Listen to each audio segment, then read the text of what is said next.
भले या भारतामध्ये एकच समाज जागृत दिसते, तो म्हणजे एससी. खरंच दिसते. यदा कदाचित या देशात पुन्हा अस्पृश्यता आली तर अस्पृश्यतेत कोण जाईन? तर ओबीसी जाईन. कारण पहिले ठीक आहे, आली वेळ तर तुम्ही ब्राह्मण समाजाला मागं टाकून वर चालले जाण, सेकंडवर ब्राह्मण राहीन, ठीक आहे, आणि खालतं ओबीसी राहीन का? मी ओबीसी आहे, मला दुःख होते, कारण माझा समाज काहून झोपून आहे.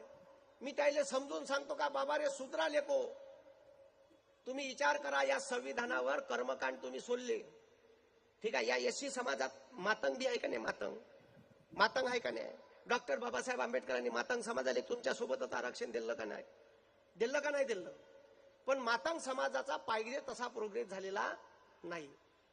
काहून? तर कर्मकांड पकडून ठेवलं, तुम्ही सोडलं.